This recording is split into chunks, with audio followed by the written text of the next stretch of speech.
గులాబీ దగ్గరకు వస్తాడు, కేసీఆర్ గులాబీ పంపిన సోదరుడుగా సైనికుడిగా వస్తాడు. గెలిపించాలని చెప్పి నేను కోరుతా ఉన్నా. గెలిపిస్తారా లేదా?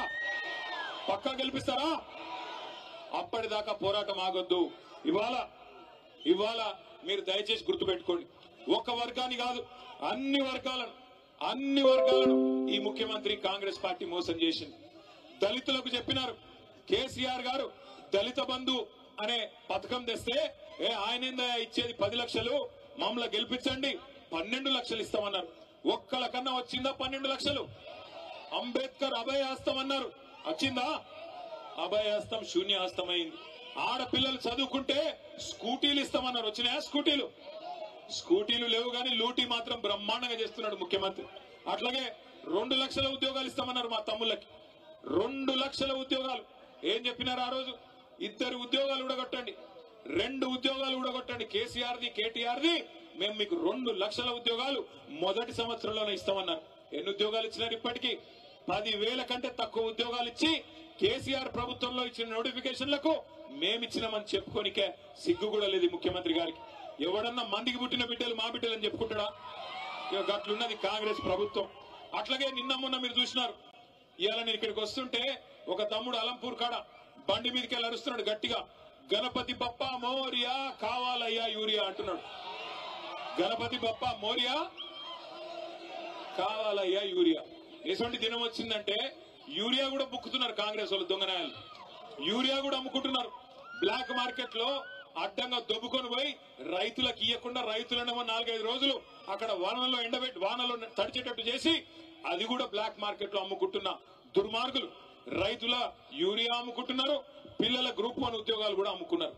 గ్రూప్ 1 లో కుంభకోణం జరిగిందని గ్రూప్ 1 పరీక్షల్లో 563 ఉద్యోగాలుంటే వాటిని కూడా అమ్ముకున్నారని చెప్పి మొన్న ఆర్ఎస్ ప్రవీణ్ కుమార్ గారు పోతే పిల్లల దగ్గరికి వాళ్ళు చెప్తా ఉన్నారు.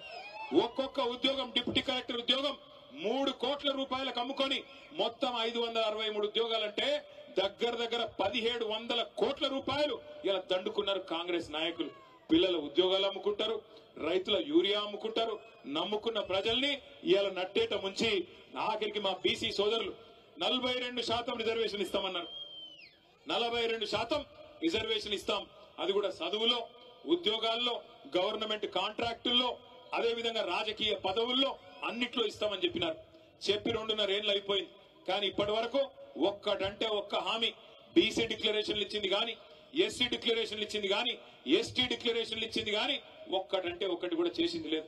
మీరు గట్టిగా అడిగినారనుకో గద్వాలోళ్ళు గాని ఎక్కడోళ్ళు గాని ముఖ్యమంత్రి ఒకటే చెప్తాడు, ఏం మంచిగా లేదా నీకు, గుడ్లు వీకి గోటీలాడతా, పేగులు తీసి మెడలేసుకుంటా, ఈ డైలాగులు తప్ప ఇప్పటిదాకా 2 ఏళ్లలో పీకిందైతే ఏమీ లేదు. ఒక్కటంటే ఒక్క పని జరిగిందా?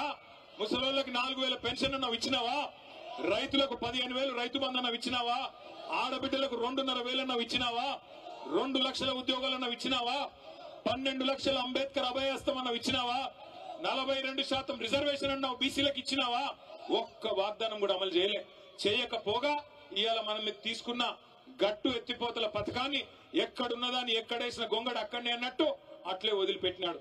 మొత్తం గట్టు ఎత్తిపోతల పథకం ద్వారా గట్టు మండలం గాని, కేటీతోటి మండలం గాని బ్రహ్మాండంగా 35,000 ఎకరాలకు నీళ్లు ఇవ్వాలని కేసీఆర్ గారు 581 కోట్ల రూపాయలతో మంజూరు చేస్తే 2 ఏళ్లుగా ఆ పథకాన్ని ఎక్కడున్న గొంగలు అక్కడనే అన్నట్టు పండబెట్టింది కాంగ్రెస్ ప్రభుత్వం.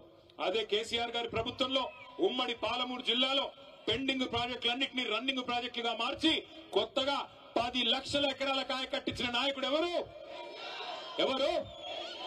దాని వల్లనే ఇవాళ రివర్స్ మైగ్రేషన్ పాలమూరుకు స్టార్ట్ అయింది.